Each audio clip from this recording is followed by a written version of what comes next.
Hey, what's up, everybody? Welcome to the Fully Alive podcast. My name is Michael Brusicky. This is my amazing wife, Megan Brusicky. And we're your hosts. We love that we get to do this podcast and share our hearts, hopefully share some content, some information that might help your life a little bit. Yeah. Be encouraging. You might laugh a little bit. I don't know if they'll cry. Do you think people will cry? Maybe. Maybe you could Just cry. Depends. Just depends. I'm not sure where we're going to go here. Yeah, that's right. So it is going to be an incredible day. We're off and running here in 2025. Yeah. How's the new year going for you so far? So far, it's great. We made it through our fast. We start every year. The fast just ended. As a church with a fast. And so we made it through that in January, and that's great. It's really great.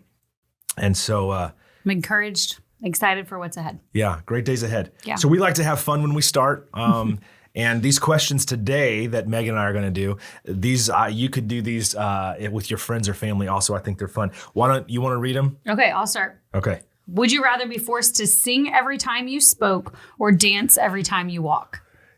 And I read this one right before we started recording. And so the truth is, it's tough for me because I like both. to do both all the time. But I think I would dance every time I walk. I think I would have to pick dance too. Singing is not my skill set. Yeah. That would not work out very well for me. But you do break out into song like all the time. Yeah. But, I was thinking about, remember when we were in New York a few years ago, the first time maybe we went with the kids? And you were dancing across the street. I just dance everywhere. Because I feel like when you're walking around in Manhattan, you can just break out dancing. You do that. I probably wouldn't do that everywhere else. Here's a good one. Would you rather have unlimited international flights or never have to pay for food at restaurants? No question, unlimited international flights. Absolutely, hands down. Like, I'll eat a let's protein go see bar. the world. Let's go somewhere. Let's go see the world. That's totally how we travel. Let's go somewhere cool. We'll eat a protein bar and figure it out. So I'll ask you four. Would you rather, and then I'll ask you four, then you ask 5 and 6. Would you rather have a date night at home or a fancy dinner out? Pretty much, that's hard. I do like a dinner out every once in a while, but date night at home is cozy. I like being comfortable. I think I'm all day at home. Yeah. And I think that has changed a ton. I don't think I would have said that 10 years ago. I think for sure 10 years ago, I would have been like, let's go out to the fanciest places. But I just think there's something special about chilling at home. Yeah. Yeah. In life. Okay. Last one. Would you rather live without coffee or without Wi-Fi? Oh, I want to do 5 too. Oh, okay. All right. I'd rather live without Wi-Fi. Same. Give me a book and my coffee. And the reason is because I think it would be way healthier. We'd probably be better off with be better people. Less Wi-Fi. Yeah. And then, so I'll ask 5 because I'm surprised at what my initial reaction was. Would you rather write a best-selling book or a blockbuster screenplay? I mean, I think a book. Yeah. I think I'm more words. I have a hard time imagining myself writing a movie. I think you could do it. Oh, okay. What would you do? I would totally do a screenplay. Yeah? Because I think it would reach more people. Okay. I think more people would watch a movie than read a book. But it literally says best-selling, which means people are buying it. I think you only have to sell like 100,000 copies to become a bestseller. Okay. Probably 10,000 copies to be a bestseller. But like blockbuster movie, I guess that you're talking billions and trillions. I don't know. You're talking about dollars or people? I don't know if billions of people watch the movie. Okay. Right. Today we're going to talk about hobbies and habits. And, I know we've already been running in the new year a little bit, but one of the things that we do every year, and we hope that you do as well, is we do try to be intentional. Think about what are some of the habits that I want to have in my life this year, some things I need to stop doing, some things I need to start doing. Likewise, one of the things that's been a challenge, if I'm honest, for me, is figuring out what are those hobbies that are healthy, both for me and also for my family, maybe for the staff, and how I would be becoming a better person. So that's what we're going to talk about today. And hopefully maybe you'll pick up a couple habits or two or get some ideas, maybe some hobbies. Also, I would love to know, so drop us a message after you listen to this and let us know what some of your favorite hobbies are, and let us know what you think are some of the most important habits you have. We want to hear from you, and I'd love to know that. So let's start. What's the difference between a hobby and a habit? I should have looked up the definition. Well, of hobby and habit, ChatGPT could have done it for us. Now I'm curious, But like what the actual definition, because I know what I know what I see as the difference between a hobby and a habit, but I don't know if that's in line with like the truth of what. Hey, you talk, and while the you internet talk, I'm going to ask Chat. Okay, so it's great. a hobby is like something you do for enjoyment. Like it's something that you do to, it's enjoyment. It's a relaxing thing. It's an enjoyment thing. It's usually a creative or fun, relaxing part of your life. And then I think of habits as either something that like moves you forward or holds you back. They're like things that you're either intentionally forming habits to move forward, to go somewhere, to be healthier, to grow in certain areas, or their habits are those things that you're doing that consistently, but they're holding you back. I just want to tell you this. You are always way smarter than you think. Oh, okay. Because you just said what ChatGPT said. Was Chat listening to me? So that's possible how that works. So according to Chat, a hobby is an activity you do for enjoyment, relaxation, or personal fulfillment. Okay. A habit is a behavior you perform regularly that hopefully becomes automatic or almost unconscious. That you do it unconsciously, not that you become unconscious. I think those would be very different things. Habits can be positive or negative. Okay. So that's what Chat says. It's good. Good friend of ours, Chat. We ask him for things. Is Chat male or female? You know, that's interesting. I was talking to one of our kids the other day who said that they had some free time on their computer at school and had a conversation with Chat, just asking questions and talking back and forth. And this child referred to Chat as a she. Okay. So that's what for me, it's a guy, but I'm like, I don't know. Yeah, I think that's a great definition. Habits help you go somewhere. They help. I mean, I think habits form us totally. Positively or negatively. Totally. Right. I think we need to do inventory of our habits. I think, and even because of that, habits become something you do unconsciously. And sometimes people have like, what do you call it? Like, I don't know, you correct me if I'm wrong on this. Not a twitch in the essence of like, you can't help it. But sometimes you just start doing things unconsciously that were habits that you have no idea you're even doing them because they've just become a habit. Yes. Like I know, and people see me do this sometimes. Maybe this is a habit. Maybe this isn't a habit, what I'm about to say. But I move my mouth to when I'm talking to you. Not just you. I think I do it with other people. I like mouth the words. That's a twitch. I don't know if that's a habit. I don't think that's the definition. Anyway, we're not helping people right here. I'm sorry for being unhelpful. Quirk? Maybe quirk. Quirk. That's a better word. That's a better word. We need a dictionary with us here today. Make sure we're the using the right words. 1828 dictionary. That's like. Yeah, there you go. Why do hobbies matter? Why do you think hobbies matter? I mean, I think we all like need like a stress relief. We need a relaxation. We need creative outlets.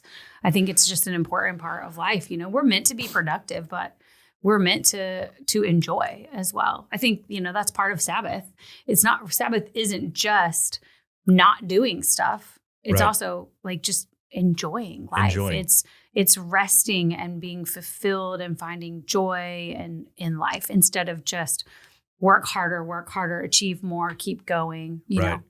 I think one of the challenges for me and maybe people watching or listening today that are wired like me, I probably have to, I'm a little too driven, I feel like sometimes, where I'm like, I could do this and I could do this. And so I know sometimes I have to be careful that a hobby does not become something I'm just trying to be the best at. Because then it no longer, I might still do it, but it's no longer sort of life-giving like I had intended it to be. It turns into another one of the many things I want to be the best at. Right. And I think that's just an important thing when we think about hobbies is that it's fun. Right. And they're meant to be relaxing. I think that like one of the things that I enjoy is reading. And I like to read growth books. I like to read, theology books and stuff like that. But I like to read historical fiction. And you struggle with fiction. I can't. You really I have want tried to be able to read fiction. But I think part of that is because it doesn't feel productive. Right. You don't feel like you're achieving something. Right. And I have to kind of allow myself space to say, it's okay that I'm just reading this book because I enjoy it. Right. It's okay that I'm just watching this movie because I enjoy it. It's okay to go play a game of golf to just enjoy being outside and being with people and not because you have to get better or whatever. Like, I think that hobbies are they shouldn't be about achieving something. Yeah, it's good. It's good. What hobbies have helped you de-stress or brought unexpected joy? Just like you're like, I didn't think I would love this so much, but I love it. What comes to mind? Well, my hobbies are like real, like the list is real short right now in this season of my life because my life is just very full of a lot of things that I do enjoy. But reading is one of them. I've done in the past. I used to sew a lot when our kids were much littler. I totally forgot that till I'm like, you did sew. I did. Hang on, I think everybody should know this. I'm pretty sure. You used to make like food. You made our kids baby food. Oh, I was like, I still make food. No, I know. Yes. We starve at our house. Every once in a while, we're able to get a meal. I still cook for my family. But used to. I made homemade clothes, baby food. I made clothes, food. Yeah. We used cloth diapers with our first child. With the first 3, really, and then it just got too overwhelming. Wow. Yeah. Man. Anyway, sorry, I just was having I a did. flashback. Like I had a lot more creative outlets when I had a little more time, and I still enjoy those things. But my hobbies, have changed and adapted. Or I think that it's normal that at certain seasons of life you just don't have as much free time. Right. Running has been a hobby that's been, just one of those things that's really helpful for me just to be healthy. I think. More in this season, it's been walking, just being outdoors and consistently getting outdoors. Hiking is one of our newer hobbies. I love to hike. That has been, I don't know, there's just something really refreshing about being outside together. And love it. You're not going somewhere specific. You're just being outdoors. I love. I don't remember what the actual question you asked me was. I just started listing hobbies. Hobbies that have helped you. Yeah. So I think that's great. I love to ski. I think that if I could live in the mountains where I could like have snow skiing as a regular part of my life for like 4 months out of the year, and then hike in the summer. Yeah, that would be incredible because those are definitely things that I would say unexpectedly when I think I said this earlier on the podcast we talked, but like when I'm going down a hill on skis, I totally de-stress. It is amazing. I like to walk. I used to run. I just run a little less now because my body doesn't respond as well as I'd like it to. I love the stair machine. It's just a hobby. Do not understand. I de-stress. I have a great time while I'm on it. It's like fun things in life that just seem like a form of torture, and I feel like that's how the Stairmaster was invented. Yeah, how can we torture people? I love it. I love it. I don't do it often, but I'm trying to get where I enjoy sitting in a sauna. I try to sit in the steam room and I feel like I'm going to die, like suffocate. Like you can't breathe. Yeah. And they tell you to breathe slow. And I'm like, I can't. So I like the sauna a little bit more. Golf. I like golf. I have to not let myself get too competitive. So it moves from, hobby to that. Let's do, and there's a ton more we could talk, but just for funny stories, because I know what I'm going to say for me, what's a failed attempt at a new hobby that you have? You tried it and you're like, that's a, I don't think people still say #fail, but. But you did. I don't know. I can't think of a hobby that I failed at. I mean, I've definitely started hobbies and quit them. Right. I don't know that I would say I failed so much as I just moved on to something else. Well, yeah. So this one, and only because we separately said the same one. It was several years ago. I was like, I'm going to be a triathloner. I don't know if that's what you call it. Triathlete. See, I don't even know how to say it. And I was committed. And we went to a bike store in Virginia Beach, and triathlon bikes are not cheap. And I'm buying the bike. I'm going all in. I'm getting this thing. And so we purchased the bike and went home, and I slept. And the next morning, got up and we returned the bike to the store. Because you couldn't sleep. Because I'm like, I am not doing this. And I swam a little, but yeah. Yeah, we did learn that swimming was not really your forte, was it? No. I think that's one of the fun things about you. And I think that this is probably a lot of people's personality is if you're going to do something, you're like, we're going all in. Let's go. I'm getting the outfit, I'm getting the bike. Yeah. I'm going all in. It's funny. Not just let's try it once and see if we like it. Let's just do it all the way. There's, so I'm going to hopefully say this from a positive perspective. There's an old movie, Mighty Ducks. I think it's in Mighty Ducks 1 or 2. And the coach of the bad team, not the Ducks, he chants, and if you're our age, you're gonna know what I'm talking about. Mighty Ducks, maybe you're going back. Adam Banks is the star player on the team. I don't know. It's just, and the coach says, "It ain't worth winning if you can't win big." Oh. And I remember that chant. Now that was very negative, and he was a bad coach, but that mentality can be, turned, I think, positive also. Yeah. And it's just like, man, if I'm going all in. And, the way I try to lead myself, lead our staff is do everything with excellence. Yeah. I think when we do stuff halfway, we miss it. And so I think that sometimes might get a little out of hand. Yeah. And I think that is actually a line that's really important, I think, between habits and hobbies. Those are the short people, habits right? and hobbies.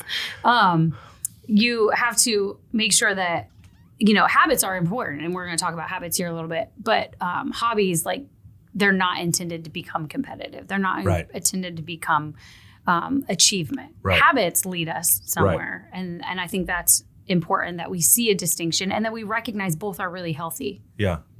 You said earlier, let's turn to habits. Why do habits matter? I'm going to the back to the I went ahead and turned for our questions. Why do habits matter? You said earlier, that we're formed. We're so formed by the things that we do. Yeah. What else? Especially the things we do consistently, they form us. And I think habits are taking us somewhere, positively or negatively. And so it's always a good practice to evaluate, what are my habits? What are those daily things that I'm doing that are positively impacting my life, positively leading my life? And what are those things that are kind of draining me or leading me in a path that I maybe don't want to go and I didn't even recognize it?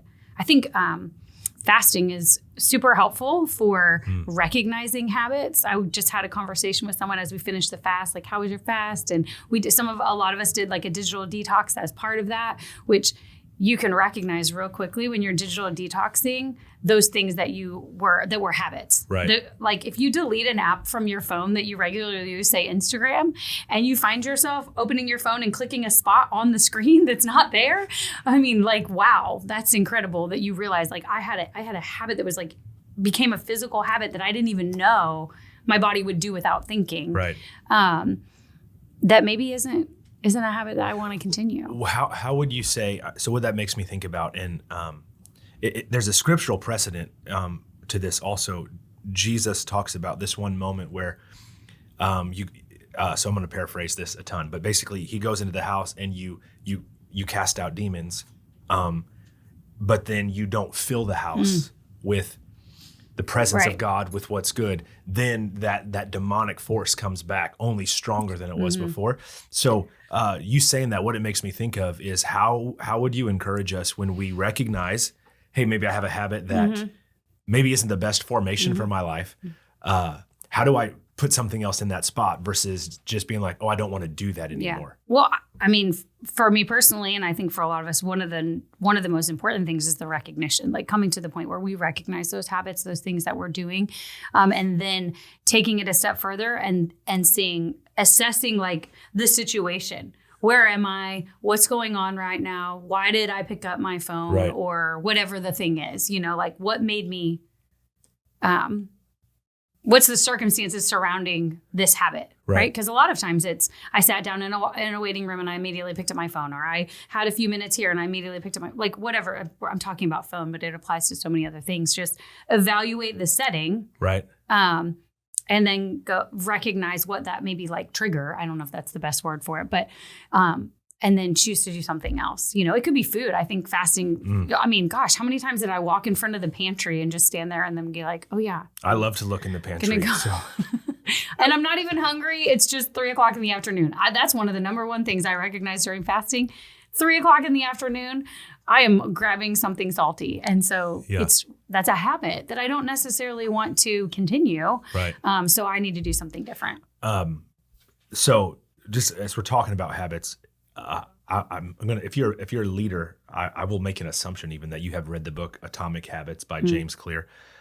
If you haven't, get that book. I read, there's a different book I'm reading that referenced that book. Actually, last week I was reading the book, and I believe that book is now maybe top 3, top 5 best-selling nonfiction books of all time. So it is just become so helpful. Talks through things like habit stacking, so many other things that we won't get into. Well, the habit stacking, though, is kind of the concept. We are going to get into that today. Sorry. No, I just meant, like, what I was saying is kind of the theory of habit stacking is just the other side of it. Is you're figuring out what's going on in the situation so that you can change the habit, right? Because your habits typically go with something, right? Whatever, especially the bad ones. They're like, I'm tired, I'm hungry, I'm whatever. And there's something that we can change the stack, right? So I think one thing that if we turned it to this, one of the things that I've been thinking about with habits is that I think habits fall into one of two categories. And if we could just simplify it, we have helpful habits and hurtful habits. That's good. And we don't always know if we don't stop and do an inventory. Yeah. And so to talk about it in simplicity, so in simple terms, when we talk about habits, I would mean things as simple as if you're talking about like health, which you mentioned, you get home from work. Do you get home from the work and you walk straight and you grab something to eat or something to drink that maybe it's not the best thing for you to grab to eat or to drink, but maybe you believe or you're convinced it gives you a sense of stress relief or this is now my relaxation time. And so you get that. And then your next step is you go to the couch and you sit down. And then your next step is you turn on the TV. And then, you're 2 hours home, but you haven't even necessarily processed what's supposed to happen. But you had, again, I'm not saying these are for sure hurtful habits, but there's a potential that we get into a place where we're just doing things and we're not actually becoming who we want to become. We won't just break out of those things. Right. I mean, that's just from experience. And for me, it's a challenge because I feel like I run pretty hard in life, as a leader. And a lot of times when I get home, we have 5 kids. And so I have to be able to I have to make certain that my habits are going to support me being husband and dad, and that my habits are not going to support me just relaxing as if my day's done. And theory isn't going to change that. Right. It's going to have to be habits. And so I know that things that I've done, and so I'm just jumping here, and I just want to talk about this some if we can. Things that I've done that help me have more helpful versus hurtful habits are, rather than when I get home in the day, rather than simply going, oh, hey, I'm going to just chill, if I'm like, hey, let's go do this. So I have to walk into my house, if my kids are home especially, and I have to be thinking, I'm going to ask a kid to do something. I'm going to ask one of my children to do something. If I can get in that habit that that's what I'm supposed to do when I get home, it always turns out to be a better night. And it always turns out to be actually a more helpful habit, because I want my habit to strengthen my relationship with my kids. I want my habit to strengthen my marriage. And so that's just on my mind right now. So I'm sharing that because I think we can get we don't view them as hurtful habits, but if they're not leading us into who we want to be, they're hurtful habits. And sometimes we get frustrated that we're not becoming who we want to be. Gosh. And we don't realize how much those little habits are actually the reason we're not becoming. Like you mentioned in the beginning of the Formed series, 15 minutes a day is 91 hours a year, right? Isn't that what you said? I think that's what it is. Something like that. Approximately. If you just took 15 minutes a day that you typically spent on your phone, on YouTube, on news or whatever, and you did something intentional with that 15 minutes, that's 91 hours towards a goal in your life. I just think we forget how those moments, those small amounts of time can add up to move us where we want to go. That's right. So some of the habits, let me just speak to a couple of helpful habits and throw this then, if you want to throw in. So helpful habits that I have found, and some of this is like habit stacking, but the first thing I do every morning when I wake up is I begin praying. It's a habit. So when I wake up, I start to pray. And there's so much research done about emotional health and mental health, and how prayer actually makes you more whole. Certainly as Christians, we believe that prayer pulls the power of heaven to earth. That's what the Bible teaches us. Prayer also is simply something God gave us to help us be healthy and whole. Yeah. And so that habit of prayer is so important in the morning. Scripture reading in the morning, I have a habit. It gets my mind centered on the right things and what I need to do. For me, the habit of wearing workout clothes to start my day, is important. And so I didn't do it today because I didn't have time to go work out and have these recordings.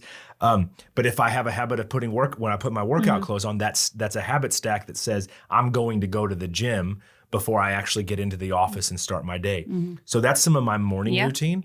That's really helpful. What's maybe some morning habits? Obviously, I know your prayer and scripture also, but are there some habits that you would say these are helpful habits I know I have?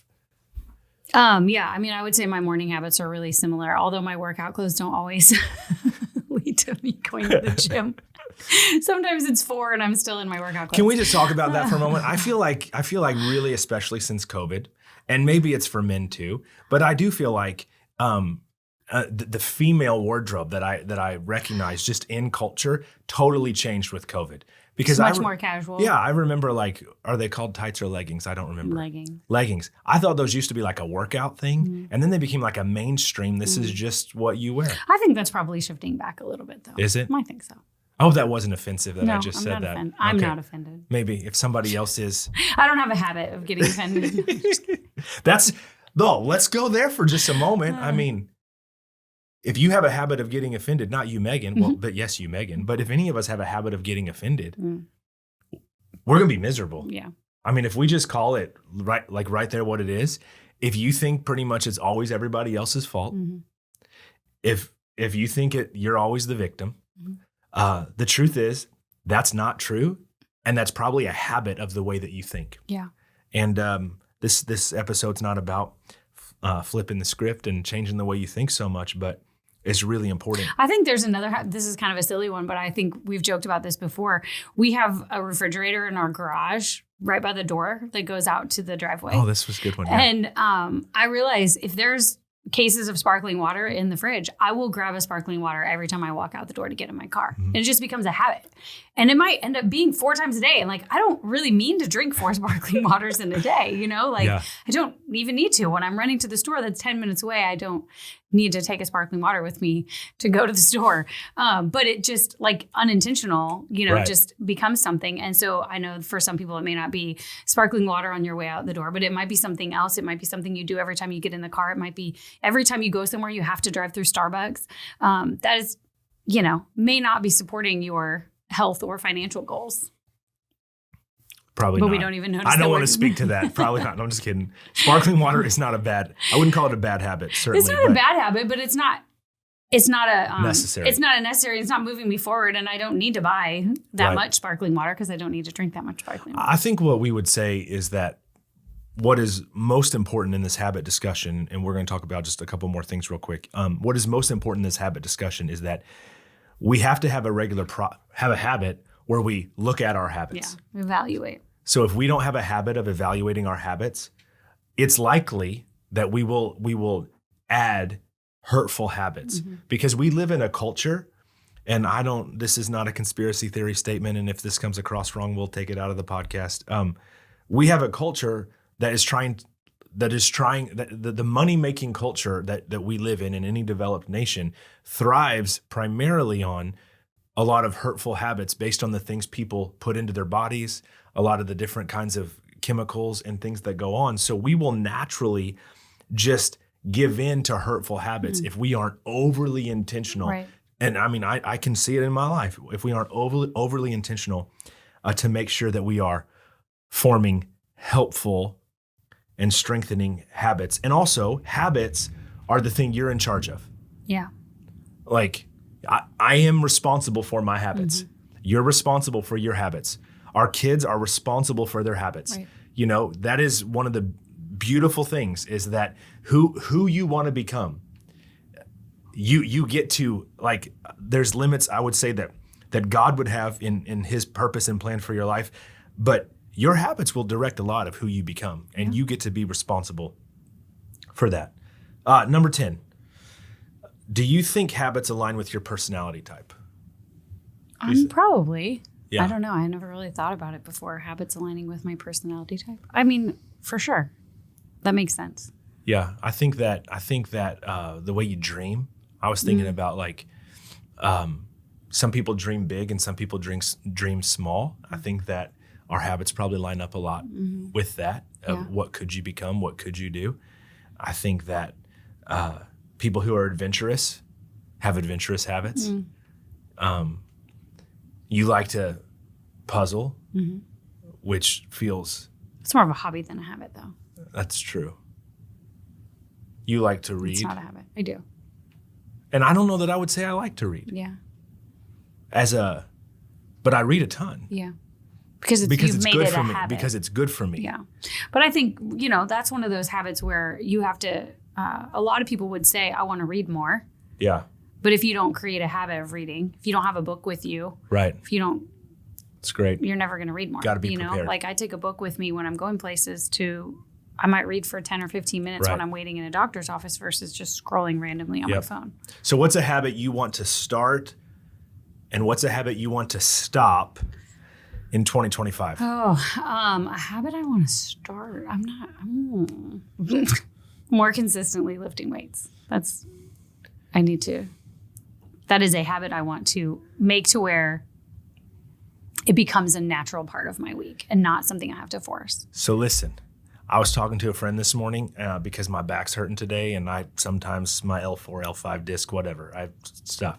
And he was saying he had the same problem. And he said that when he committed to really doing core workouts several days a week, he said it just totally helped so much. There you go. And so today I'm here to share that I'm committing to a habit of core exercise to strengthen my core. So when we're recording the Fully Alive podcast in November of 2025, I will talk about how I don't have any back problems anymore. Because you have such an amazing because my core workout habit of core workouts are so good. Good. That's great. Yeah. And so a habit I want to stop this year. I have a bad habit, hurtful habit of just finding a snack or something to eat right before bed. Especially, this is what's weird about me, especially if I had a really healthy day, I almost feel like, oh, it's good, I should just do this. Rather than like finish the day strong, I'm like, oh no, I should go grab whatever. And so I'm going to stop eating right before bed. Okay. What are you going to stop? Well, actually, I think mine is like a stop and a start because the way I'm going to stop it is by doing something different. Is like I mentioned, I have that like 2:30, 3 o'clock afternoon slump almost every single day where I'm reaching for a salty snack or I'm tired or whatever. And I decided that I'm going to start going outside for a 10-minute walk or 15-minute walk at 2:30 in the afternoon, 3 o'clock in the afternoon. It's great when you don't have to pick up the kids. I'm just thinking about how that's going. Before I pick up. Okay. Yeah. It's great. That's usually when I start feeling tired. So. Final encouragement. Any final thoughts to share? We get to decide our habits and our hobbies. We can, wherever we're at today, we get to evaluate where we're at and we can make new decisions. And it's not so much about trying harder or being better. It's so good. Just about choosing intentionally where I want to go and how I want to get there. And none of us are perfect.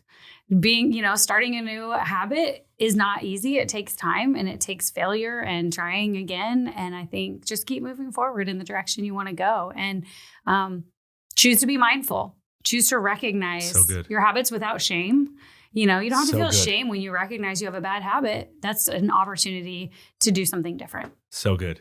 Yeah, I think dream huge, dream big, believe that the most incredible future is what's in front of you. And remember that habits are incremental, that getting there isn't going to happen overnight. And when you look back over a year, you'll be amazed at what consistent, helpful habits will have produced in your life to help you move towards what that dream is. And I know just from practice, of what has happened in our life and the people we've had the opportunity to lead, that it's not because you try to do some big thing one time that you end up becoming who God made you to be, and that you end up honestly accomplishing what is in the heart of so many people. Yeah. It's because you were intentional to stay consistent with helpful habits. So stay in the fight. Don't give up on the habits. Get in a community and around people that have good habits. So a hobby. Do something fun. You're not going to some other people. You're not going to practice good habits if you are only around people who practice bad habits. That's true. So you're going to fall to the lowest denominator so often, and like you said, and get a hobby, if as time permits, Yeah. have a hobby. But let us know. As I said earlier, love to hear from you. Subscribe and drop us an email of anything else that you have as a hobby or a habit. Podcast at livefullyalive.com. Email address is podcast@livefullyalive.com. Love to hear from you. Have a great day.